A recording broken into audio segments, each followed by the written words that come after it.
उपांग है, संवनन है, संस्थान है, बंधन है, सब कर्मों की टोली वहाँ पर प्राप्त हो जाएगी। इसलिए वह गति नाम कर्म मुख्य है। अब दूसरा, परिणाम भी उस गति के अनुरूप उदय में आएंगे। निश्चित हो गया कि भाई हमें मनुष्य गति में आना है, तो मनुष्य गति के अनुरूप हमारे परिणाम होंगे। मनुष्य में रहकर तिर्यंच गति जैसे परिणाम नहीं होंगे, प्रायः होने के लिए तो हो सकते हैं। जैसे समझ लो मनुष्य गति में भोजन करने की व्यवस्था कैसी है कि भाई पालथी मार के बैठे और व्यवस्थित भोजन करे। अब कोई लेटे लेटे खाए, कोई चलते चलते खावे और अनेक अनेक प्रकार के स्वच्छंद आचरण भोजन में करे, तो कह रहे हैं कि वास्तव में मनुष्यानुकूल आचरण तो उसका है नहीं। गति नाम कर्म कौन सी दिखा रही है? मनुष्य गति नाम कर्म। लेकिन आचरण कैसे हो रहा है उसके? तिर्यंचों जैसे। तिर्यंचों में ऐसी प्रवृत्ति पाई जाती है कि जहाँ खा रहे वहीं पर वह चंचल हैं, घूमते घूमते, खड़े खड़े, ये सब तिर्यंचों में चलता रहता है। तो देवों में तो खाने की प्रवृत्ति है ही नहीं, और नारकियों को इच्छा है लेकिन मिलता नहीं। तो इसलिए गति के अनुकूल ही नियम से संपूर्ण प्रवर्तन करे या परिवर्तन करे, ऐसा कोई सिद्धांत नहीं बनता। और फिर दूसरा, उदय के साथ साथ इसके परिणामों में विचित्रता बहुत पाई जाती है। परिणाम जिस प्रकार के हो, वह परिणाम आगामी गति का बंध का कारण बनता रहता है। गति नाम कर्म तो हमारी 147 कर्म प्रकृतियाँ तो सदैव बंधती हैं, लेकिन एकमात्र आयु कर्म है वह 8 अपकर्ष कालों में बंधता है। बाकी सभी सातों कर्म 8 के अपेक्षा में जाएंगे तो निरंतर बंधते रहते हैं। तो इसलिए आगे देंगे हालांकि बंध योग्य कितने हैं, कि भाई कौन से बंधते हैं। भाई हमने पुद्गल परावर्तन किया है तो कह रहे हैं कि समग्र प्रकार के कर्म हमने नहीं बांधे। तीर्थंकर नाम कर्म अभी तक हमने कभी बांधा ही नहीं है। अभी आएगा सब विवेचन आएगा ना। इसके सिवाय हम 9वें ग्रेवेक से ऊपर नहीं गए हैं, इसलिए हमारा क्षेत्र परावर्तन भी इस अपेक्षा अधूरा है। इसके सिवाय ग्रहित, अग्रहित और मिश्र ऐसे पुद्गल वर्गणाओं को यह जीव आश्रवित करता रहता है। तो कह रहे हैं अनादि से हमने अभी तक संसार भ्रमण कर लिया, परंतु ऐसी और पुद्गल वर्गणाएं हैं जो अभी तक हमारे द्वारा अग्रहित है। पंच परावर्तन का प्रकरण बहुत लंबा चौड़ा, जिसके लिए कम से कम 1 महीने तक नियमित 1 घंटे के ऐसे 30 घंटे चाहिए। पंडित किशन चंद जी अलवर वालों ने हमारे सद्भाग्य से 1997 में, जनवरी 1998 में वह पंच परावर्तन की क्लास ली थी, और उसमें लगभग उन्होंने 20 से 22 लेक्चर्स उसके लिए थे। उसकी सुंदर सुंदर नोट्स भी बनवा दी थी, लिखवाए थे उन्होंने। और वह पंच परावर्तन प्रकरण कार्तिकेय अनुप्रेक्षा में बहुत गजब का दिया है, और भी जगहों पर मिलता है। तो अभी मनीष के व्याख्यान में आ रहा था ना, इसलिए सहज ही मुझे बोलने का भाव आया कि भाई वही अच्छे से उसकी देखो अंदर के परिणाम अच्छे विश्लेषण करने के थे।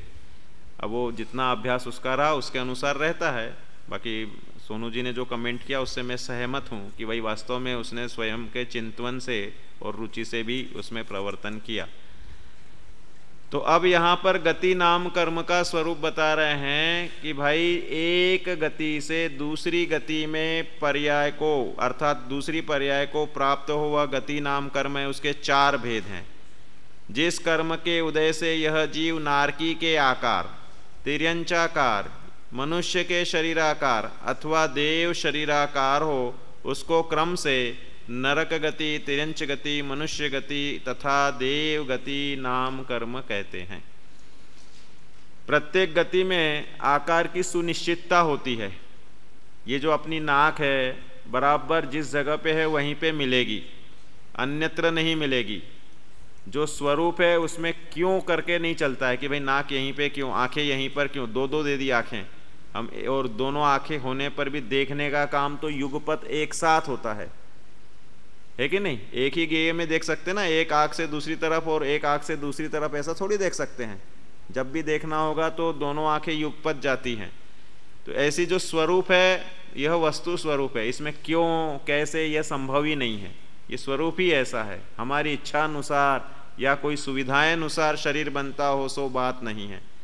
इसलिए जो अन्य मतियों में वानर मुख, हस्ती मुख, हाथी मुख वगैरह की जो कल्पना है वह उचित नहीं है। वो देवी देवताओं में कल्पना करते हैं ना कि भाई हाथी के मुख वाले कोई भगवान होते हैं, कोई वानर के मुख वाले भगवान होते हैं, कोई वराह के मुख वाले भगवान होते हैं।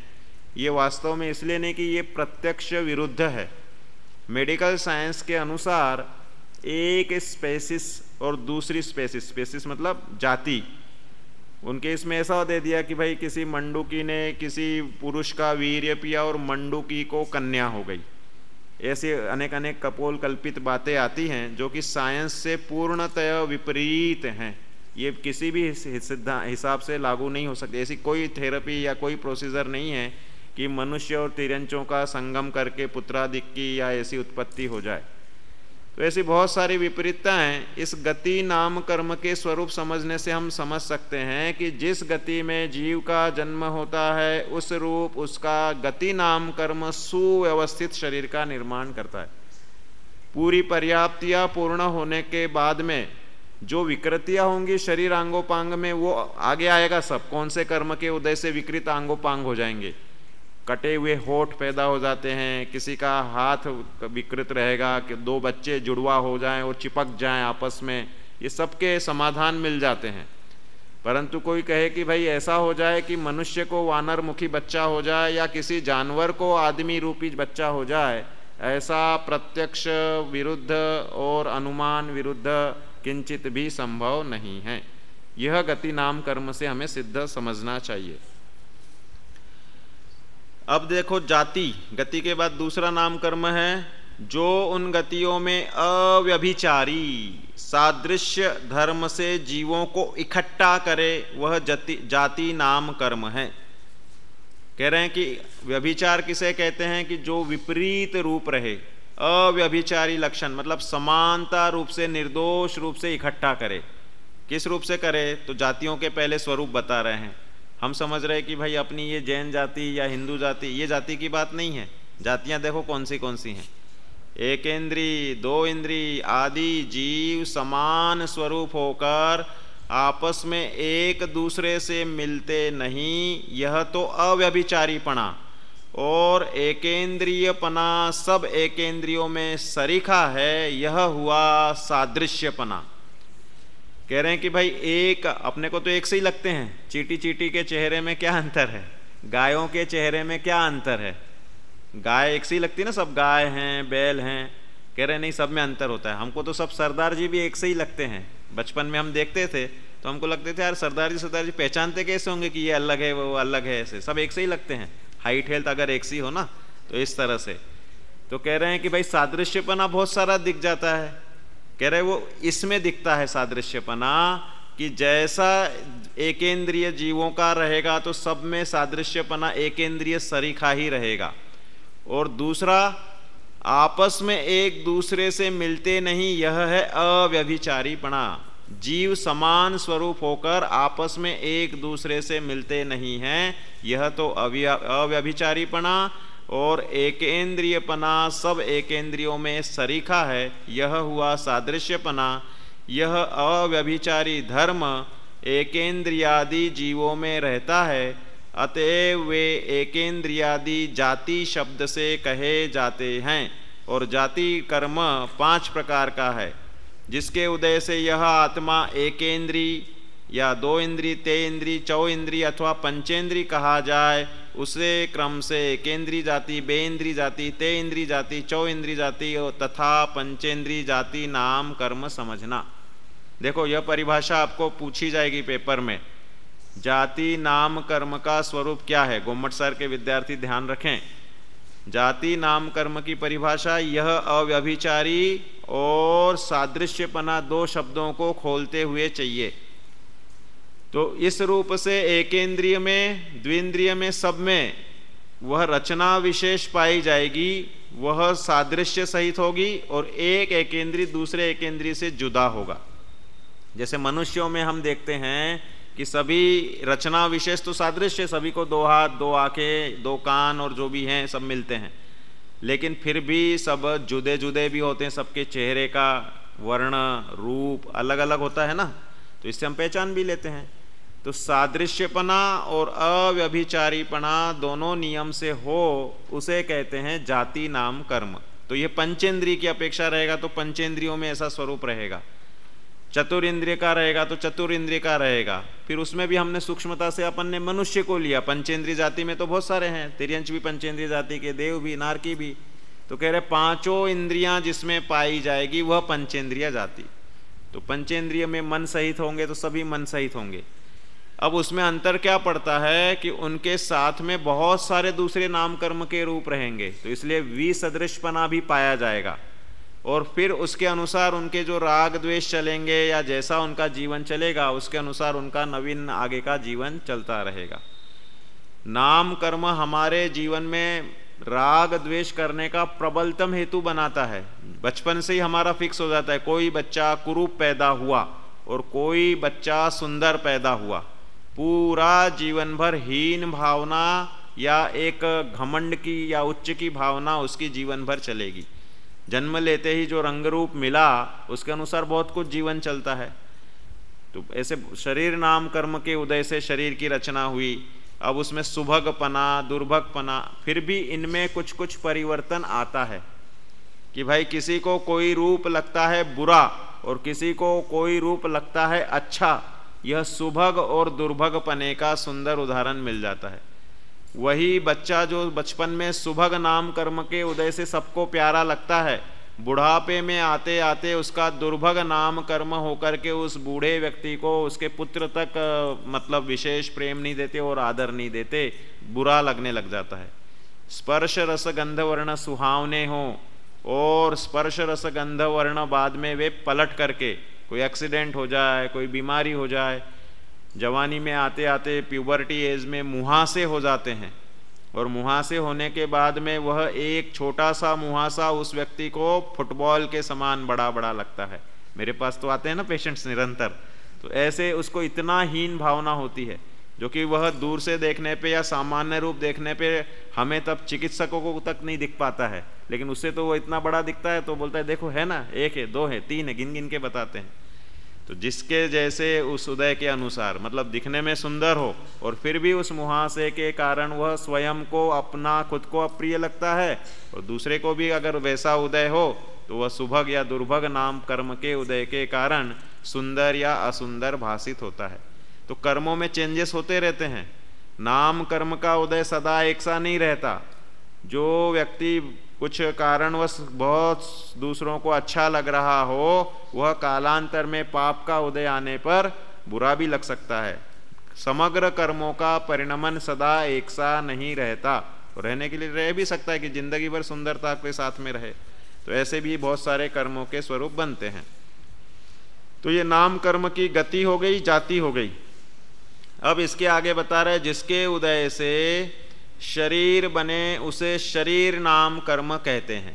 भाई शरीर बनने का भी कोई कर्म है, कह रहे वह नाम कर्म है, उसका नाम शरीर ही है। वह 5 प्रकार का है। कौन से? जिसके उदय से औदारिक, वैक्रियक, आहारक, तेजस और कारमान शरीर अर्थात कर्म परमाणुओं का समूह रूप उत्पन्न हो, उन्हें क्रम से औदारिक, वैक्रियक, आहारक, तेजस, कारमान शरीर नाम कर्म कहते हैं। ये सब पिंड रूप प्रकृतियां हैं ना, उसमें 5-5 ऐसे सेट हो जाते हैं, बहुत सारे, जाति है, गति है, ये सब पिंड रूप प्रकृतियां हैं कि जिसके आश्रय किसी के 4 भेद, किसी के 5 भेद, और सबको एक साथ बोलना हो तो गति, जाति और अब शरीर ले लिया। तो शरीर में भी अपना जो शरीर है कौन सा है? कह रहे हैं कि अपना शरीर औदारिक शरीर है। इनकी परिभाषाएं दी क्या इसमें? दी है? कहाँ दी है?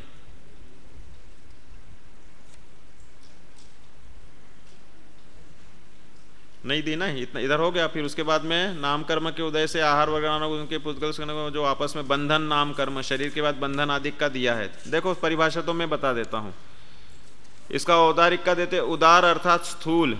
औदारिक आदि शब्दों का अर्थ जीव कांड की योग मार्गणा में गाथा सूत्र में स्वयं आचार्य देव ने कहा है, इस कारण यहां लिखने की जरूरत नहीं है। दे दिया ना, इस ग्रंथ में नहीं है, जीव कांड में योग मार्गणा में दे दिया है शरीरों की परिभाषा।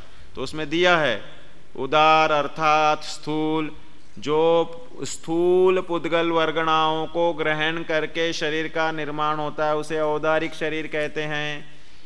वैक्रियक अर्थात जो सूक्ष्म ऐसे परमाणु जो सप्त धातु रहित हैं, ऐसे देवों के सुंदर वैक्रियक परमाणुओं से जो शरीर बनता है, जो अणिमा, गरिमा, लघिमा आदि रिद्धियों सहित होता है, वह वैक्रियक नाम कर्म के उदय से बनने वाला शरीर। और नारकियों में अशुभ वैक्रियक नाम कर्म के उदय से बनने वाला शरीर अशुचि, दुर्गंधमय, दुखद और मतलब जो जो उनके लक्षण बने इस तरह के अशुभ नाम कर्म उसके अशुभ रूप से वैक्रियक शरीर बनता है।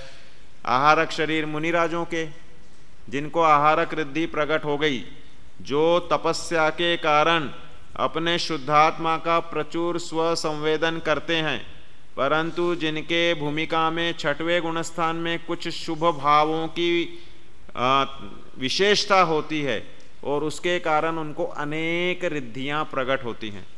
अनेक प्रकार की रिद्धियां होने के कारण वे सहज ही उन रिद्धियों के कदाचित प्रयोग भी करते हैं। तो आहारक रिद्धिधारी मुनिराज को उस तपस्या विशेष के कारण होने वाली परिणति से कोई तत्व संबंधी समाधान करना हो या किसी क्षेत्र में किसी के प्रति वात्सल्य भाव हो और वहाँ पे सुभिक्ष आदि करना हो दुर्भिक्ष वगैरह के स्थान में, तो उनके शरीर से जो तेजोमयी मनुष्याकार सहज रूप से जो उनकी उस शरीर में से आहारक नाम से पुनः एक शरीर निकलेगा और वह उस स्थान विशेष में जाकर के कार्य करके पुनः अपने मूल प्रदेशों में आ जाएगा। इस तरह से वह आहारक शरीर की विशेषता होती है। और तेजस समुद्घात, शुभ तेजस, अशुभ तेजस, वो एक उनकी अलग रिद्धियाँ होती हैं। तो इस तरह से शरीरों के संबंध में डिटेल मिल जाता है। अशुभ तेजस होगा तो लाल वर्ण का, बिलाव के आकार का, बाएं कंधे से निकलने वाला पुतला रहेगा। शुभ तेजस रहेगा तो मनुष्याकार, श्वेत वर्ण का और दाहिने कंधे से निकलेगा और वह शुभ काम करके आएगा। ऐसे समग्र उन तपस्या के रिद्धिधारी मुनिराजों में ऐसे अनेक सिद्धियां पाई जाती हैं और ऐसे प्रथमान योग में बहुत सारे उदाहरण भी मिल जाते हैं। इस तरह से यह औदारिक, वैक्रियक, आहारक, तेजस कह रहे हैं, तेजस शरीर सहज ही सभी जीवों में विशिष्ट प्रकार की एक कांति पाई जाती है। हम तुम जो कांति देख रहे हैं वह तो इस औदारिक शरीर की कांति देख रहे हैं, क्योंकि कारमान और तेजस तो विग्रह गति में भी जा रहे हैं, तो वहाँ पे कौन सी कांति कहोगे। तो इसलिए वह तेजस वह कारमान शरीर के साथ में अविनाभाव रूप से रहने वाला एक शरीर, और कारमान शरीर वह कर्म वर्गणायमय है। कह रहे हैं कि पुद्गल में ऐसी योग्यता है कि वह कुछ पुद्गल तो कर्म रूप परिणमित होता है, कुछ नौ कर्म रूप, ये खंबे, ये जितना हॉल, ये मिट्टी, ये शरीर, ये जितना भी दिखता है, जो वस्तुएं हमारे राग द्वेष का निमित्त बन रही हैं और जिनका हमारे साथ संयोग संबंध हो रहा है, वे नौ कर्म पने को प्राप्त होते हैं। भाई नौ कर्म बहिरंग रूप से फलता है और द्रव्य कर्म तो अंतरंग में 8 कर्मों के पुद्गल स्कंद हैं। 8 कर्म या 148 कर्म प्रकृतियों के प्रदेश है, उनके संख्या है, कितने क्वांटिटी में बंधे हैं, उनकी स्थितियां हैं, ये सब चीजें, उनका पावर है, अनुभाग है, प्रकृति, प्रदेश, प्रकृति है ही और साथ में तो चारों प्रकार के उनके रूप होते हैं। तो इस प्रकार से कारमान शरीर हमारे साथ बंधा हुआ है। कारमान शरीर के लिए विस्रसोपचय शब्द एक आता है कि भाई हमारे राग द्वेष, ये मटेरियल आता कहाँ से है, तो कह रहे हैं कि ये क्षेत्र विशेष से संबंधित मटेरियल होता है और परिणाम विशेष से संबंधित होता है। जैसे यहाँ बैठे बैठे हम कोई परिणाम कर रहे हैं और उसका हमें कर्म बंधना है, तो कह रहे हैं कि इस क्षेत्र विशेष में ऐसी पुद्गल सामग्री ठसाठस भरी हुई है जो हमारे परिणामों के निमित्त से पाकर कर्म बंध के लिए परिणमित होकर के तुरंत कर्म रूप परिणाम बन जाए। ऐसी जो रेडी सामग्री है उसे कहा जाता है विस्रसोपचय। तो ऐसे विस्रसोपचय रूप परमाणु जो होते हैं वह क्षेत्र विशेष और परिणाम विशेष के साथ में होते हैं। आपको शायिक सम्यक दर्शन होना हो अर्थात आपके दर्शन मोहनीय कर्म का संपूर्ण क्षय होना हो, तो नियम से केवली के पाद मूल के स्थान में वे कर्म परमाणु विलग होने की, अलग होने की सामर्थ्य रखते हैं।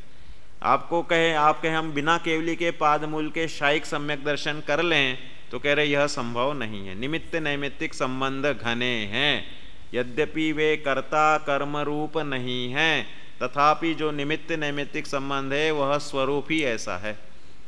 तो ऐसे ही सुंदर जो बहुत प्रकार के कर्म बंधने के स्थान होते हैं, भाई तीर्थ क्षेत्र अधिक हैं जहाँ पर जाके प्रायः जीवों के परिणाम निर्मल होते हैं, तो वहाँ पर विसर्सोपचय जो पुद्गल वर्गणाओं का होगा वह शुभ रूप विशेष होगा। फिर भी जो कोई उस तीर्थ क्षेत्र पे जाकर पाप परिणाम करे सो आज़ाद तो है ही वो तो परिणाम करने में। तो इसलिए परिणाम और क्षेत्र की बहुत बड़ी इसमें योग्यता होती है। तो यह कार्मान शरीर है, वह हमारे साथ में गति गत्यंतर तक चलता है, जिसकी जितनी पुरातन से पुरातन स्थिति हो उतने समय तक यह रहेगा। कि भाई 70 कोड़ा कोड़ी प्रमाण दर्शन मोहनी की बता दी, वेदनी की कितनी है? 30 कोड़ा कोड़ी सागर की है ना, साता असाता, तो उसमें साता वेदनी की कितनी है और असाता वेदनी की, तो वेदनी की साधारण दी ना 30 कोड़ा कोड़ी, तो कह रहे हैं कि 2000 सागर साधिक तो त्रस्पर्याय की उत्कृष्ट स्थिति है और 30 कोड़ा कोड़ी प्रमाण सागर उत्कृष्ट वेदनी की स्थिति है। किसी जीव ने साता वेदनी की लंबी स्थिति भी बांध ली हो तो 2000 सागर साधिक मैक्सिमम पॉसिबल होने के बाद में नियम से जब वो एकेंद्रिय में जाएगा तो नियम से वहाँ असाता का ही उदय मुख्य रूप से रहता है। इसलिए वह संपूर्ण स्थिति साता की असाता में कन्वर्ट हो जाएगी। पूरा का पूरा जो पुण्य शुभ भाव किया था वह अशुभ रूप हो जाएगा। ऐसा कर्मों में संक्रमण सहज रूप से हो जाता है परिणामों के निमित्त से। ऐसा नहीं कि कुछ अपने आप हो जाएगा, परिणाम भी उसके वैसे हो जाएंगे। और उदाहरण दिया ना, देवगति के देव जो होते हैं वो अंतिम 6 महीना आयु बंध के उस 8 उनके अपकर्ष काल से अंतिम 6 महीने में आते हैं।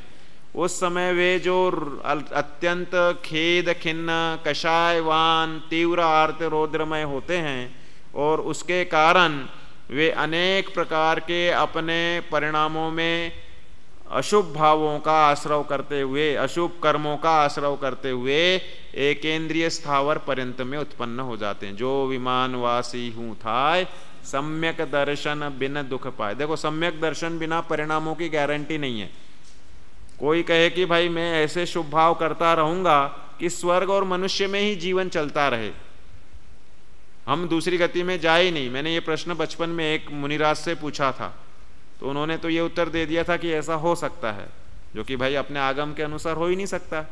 क्यों? क्योंकि नियम से स्वर्ग और मनुष्यों के भाव योग्य स्थितियां भी बने तो साधिक 2000 सागर के बाद तो संभव ही नहीं ना, हमेशा ऐसा कैसे हो सकता है। दूसरा कि जीवों के परिणामों में दृढ़ता आती है वह सम्यक दर्शन के बाद आती है। उसमें लिखते हैं ना निमित्त उपादान की चिट्ठी में, ग्रंथि भेद बिना शुभ का जोर नहीं चलता। आप कहो कि हम शुभ परिणाम ही करते रहेंगे, कह रहे वह संभव ही नहीं है। स्वर्ग में जाओगे, भोगों के परिणामों में रहोगे तो वह अशुभ उपयोग है। भोगे पुण्यफल हो एक इंद्री क्या इसमें लाली, कि भोग का परिणाम पाप भाव है, अशुभ भाव है, और स्वर्ग में वह भोग नियम से नियोग पूर्वक चलते हैं। व्यवस्थित समय पे इच्छा होना, व्यवस्थित समय पे उस रूप प्रवृत्ति होना, वो उसे रोक नहीं सकते। इसलिए ऊपरी स्वर्ग के देव ब्रह्मचारी होते हुए भी असंयमी कहे जाते। आहार करेंगे नहीं, श्वासोश्वास भी उनका कितने वर्ष, जितने सागरों की आयु उतने पक्षों में। सर्वार्थ सिद्धि के देव भी असंयमी हैं। समग्र देवराशि असंयमी है ना, कोई संयमी है क्या? लोकांतिक देव वे भी असंयमी हैं, उनका गुणस्थान भी चतुर्थ है, वे पंचम गुणस्थान वाले नहीं है। इसलिए क्योंकि उनकी वैसी प्रवृत्ति नियोग पूर्वक स्वरूप पूर्वक होती है। यहाँ हम तो कर सकते हैं ना कि भाई हम एकाशन करेंगे, उपवास करेंगे, आहार आदि नियम रहेगा, ऐसा कुछ नहीं रहेगा। सबके अलग अलग नियम है। कोई रात्रि भोजन करता है, कोई दिन में भोजन करता है, कोई 10 बार खाता है, कोई 1 बार खाता है। सबके जीवन शैली के रूप अलग अलग हो सकते हैं मनुष्य गति में।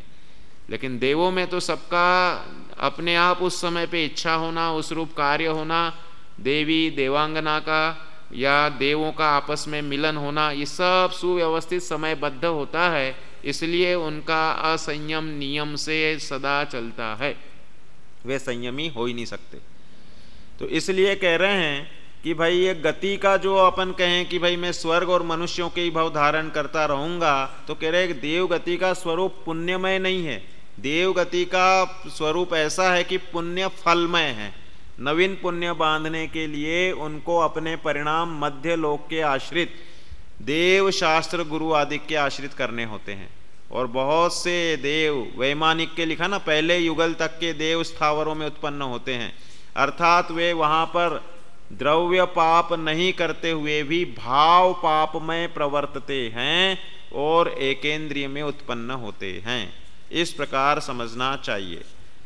तो ये 5 प्रकार के शरीर। अब शरीर के साथ में नियम से क्या चाहिए, तो कह रहे हैं कि भाई उनका जो बंधन है, जो आपस में रचना है, उसकी बात बता रहे। और शरीर नाम कर्म के उदय से जो आहार वर्गणारूप पुद्गल के स्कंध इस जीव ने ग्रहण किए थे, उन पुद्गल स्कंधों के प्रदेशों हिस्सों का जिस कर्म के उदय से आपस में संबंध हो, उसे बंधन नाम कर्म कहते हैं। उसके औदारिक शरीर, वैक्रियक शरीर, आहारक शरीर, बंधन, सब में बंधन लगाए। तेजस शरीर बंधन और कारमान शरीर बंधन, इस रीति से 5 भेद हैं। क्या होता है कि भाई हम जो शरीर के नाम कर्म के उदय के लिए सामग्री चाहिए, वो आहार वर्गणाओं से मिलती है। आहार वर्गणा भी पुद्गल स्कंध हैं। अब वे आहार वर्गणा 9 कर्म आहार रूप हो सकते हैं। द्रव्य कर्म का आहार तो वो तो बंधता है, वो आहार नहीं गिना जाता है। कवलाहार रूप स्कंध भी हो सकते हैं। मनुष्य गति में कवलाहार की मुख्यता है, तिर्यंच गति में कवलाहार की मुख्यता है, और नरक गति में भी उचित भूमिका अनुसार नरक की मिट्टी का आहार होता है। नरक में जो नारकी जीवंत रहते हैं, जो 3 लोक का नाच जो खाए तोपन भूख किंचित भी शमन नहीं हो, इस प्रकार की उनकी भूख रहे, तो भी वे नारकी वहाँ की मिट्टी खाकर जीवित रहते हैं, ऐसा उल्लेख मिलता है। दुर्गंधित मिट्टी। तो क्या बता रहे थे कि भाई उनके यहाँ भी इस प्रकार की उस कवलाहार की कुछ प्रवृत्ति है। और देव गति में कवलाहार नहीं है, वहाँ पर मानसिक आहार मात्र है। वहाँ कोई लिक्विड पीते हो वो अमृत नाम का सो बात नहीं है। इसलिए वह मानसिक आहार से उनकी पुष्टि हो जाती है। और फिर केवल ज्ञान होने के बाद ये कवलाहार की प्रवृत्ति सभी अरहंतों की रुक जाती है। वहाँ सहज ही 9 कर्माहार अर्थात जो पुद्गल वर्गणाएं जो शरीर के यथा योग्य परम औदारिक पने को टिकाए, वो उनकी ग्रहण होती रहती है। उसी को 9 कर्माहार कह देते। वो आहार संज्ञा कैसे प्राप्त करे जब वो कवलाहार आदि से नहीं लेते। इसलिए हम कहें कि भाई केवल ज्ञानियों को आहार नहीं होता तो उचित है। फिर भी सूक्ष्म विवक्षा करना योग के इसमें उसे 9 कर्माहार कह देते हैं। तो ये जो आहार वर्गणारूप पुद्गल के स्कंध हैं जीव ने ग्रहण किए, उनसे पुद्गल स्कंधों के प्रदेशों का जिस कर्म के उदय से संबंध हो, भाई संबंध हुआ ना, ये जो स्थूल औदारिक शरीर में संबंध हो उसका नाम औदारिक शरीर बंधन।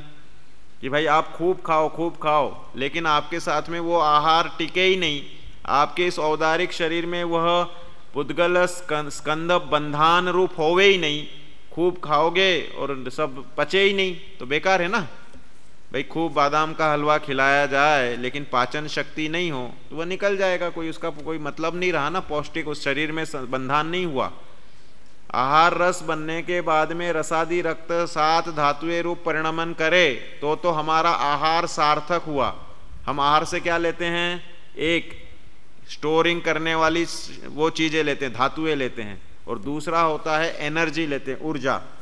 ऊर्जा को हम डेली यूज करते हैं, खपाते हैं। अब किसी का ऊर्जा का खपत तो कम हो और ऊर्जाएं भरपूर बनने योग्य आहार हो तो वह स्थूलता को प्राप्त होवे, परंतु ऐसा सर्वथा नहीं होता। बहुत से लोगों का ऐसा होता है कि खूब पौष्टिक खाना खिलाओ, खूब कैलोरी युक्त भोजन खिलाओ, तो भी वह पचा नहीं पाता है, वह मलमूत्र बन के निकल जाएगा, लेकिन उसकी हेल्थ नहीं बनेगी। इस तरह से सबकी पाचन शक्ति वह कर्म के उदय से, इसमें सब देंगे कौन से कर्म के उदय से, सुस्थिर नाम कर्म के उदय से शरीर स्थिर रहेगा। अस्थिर नाम कर्म के उदय के कारण शरीर की सप्त धातुएं हीनता वृद्धिता को प्राप्त होती रहेंगी। ऐसे सब नाम कर्म इसमें देंगे। तो यहाँ औदारिक शरीर बंधन को बताया कि पुद्गल स्कंधों का आपस में संबंध होने रूप बंधान हो, ऐसे ही वैक्रियक में, आहारक में, तेजस में और कारमाण में। फिर एक कर्म का और बता देते हैं, जिसके उदय से औदारिक आदि शरीरों के परमाणु आपस में मिलकर छिद्र रहित बंधन को प्राप्त होकर एक रूप हो जाए, उसे संघात नाम कर्म कहते हैं। कह रहे संघात होना चाहिए शरीर का, कैसा? छिद्र रहित, जैसा जिसका स्वरूप है ऐसे वे परमाणु सुव्यवस्थित बंधन को प्राप्त हो, उसका नाम है संघात नाम कर्म। और वे संघात नाम कर्म भी औदारिक, वैक्रियक, आहारक, तेजस और कारमाण रूप से है। संघात, बंधन, संघात और शरीर, ये तीनों अविनाभावी हैं। जहां जहां शरीर होगा वहां वहां बंधन होगा, वहां वहां संघात होगा। स्ट्रक्चरल फॉर्मेशन करने का काम है संघात का।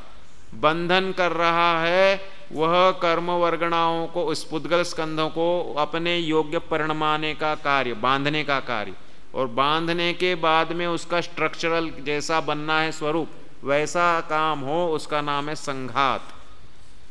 फिर जिस कर्म के उदय से शरीर का आकार या शकल बने उसे संस्थान नाम कर्म कहते हैं। शकल मतलब चेहरा नहीं लेना, यहाँ पर शरीर की शकल, शरीर की बनावट, कैसी कैसी बनावट हो जाती है, देखो बता रहे इसमें, रोचक है ये प्रकरण।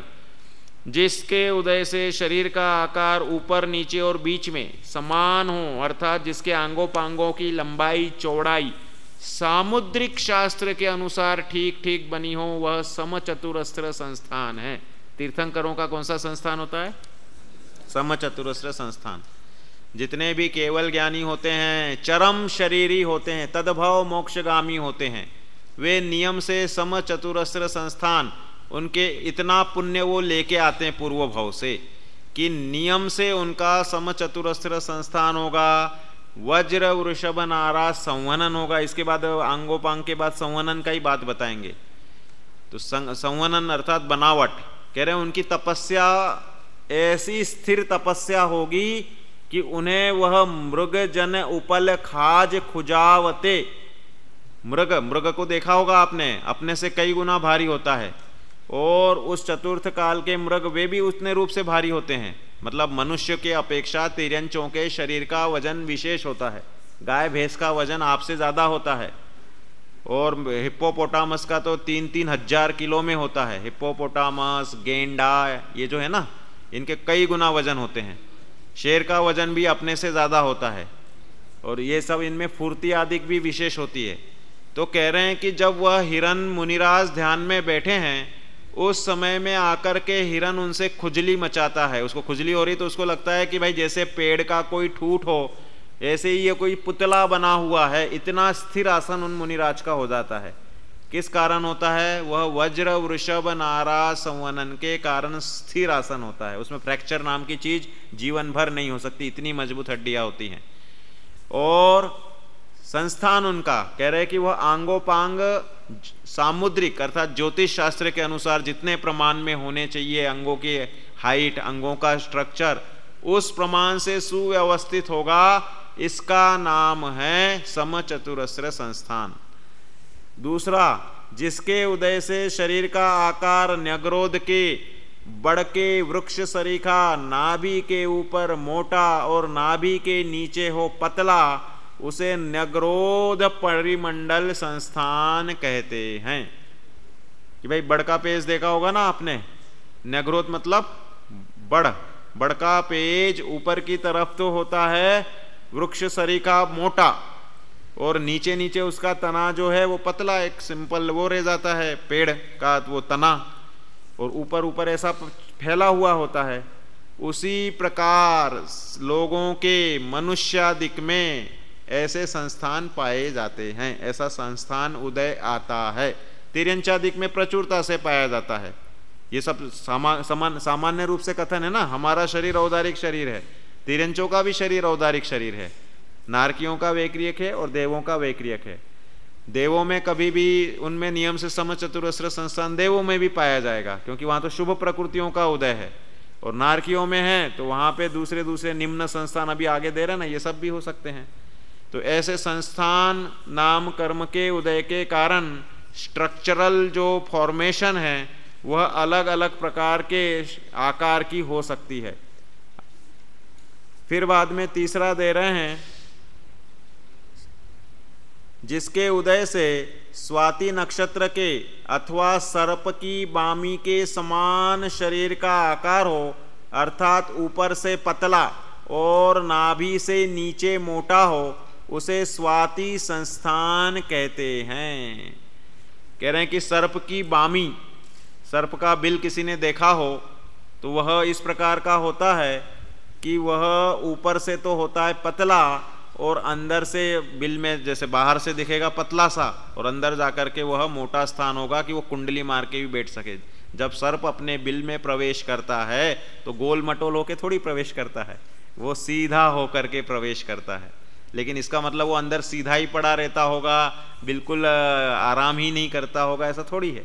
अंदर बिल में जाकर के कुछ जगह ऐसी चौड़ी होती है कि जिसमें उसको गोल मटोल होके बैठना हो या जैसा भी बैठना हो वैसा बैठ जाएगा।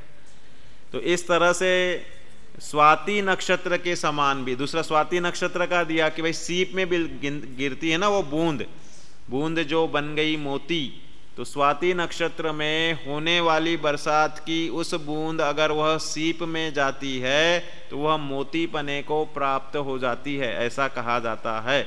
तो इसलिए वह बामी के समान का तो हमें स्पष्ट समझ में आ रहा है, तो उस बामी के उदाहरण से समझ लेना चाहिए कि ऐसा जिसका शरीर का संस्थान हो उसे स्वाति संस्थान कहते हैं।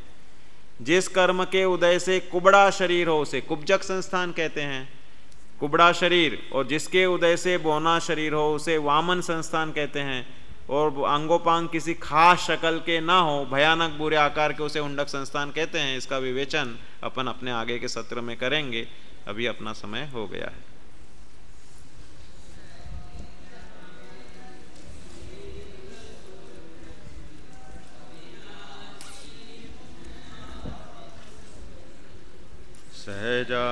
सहजानंदे शुद्ध स्वरूपी अविनाशी हूँ आत्मस्वरूप। सहजानंदे शुद्ध स्वरूपी अविनाशी हूँ आत्मस्वरूप। 3वां स्तुति।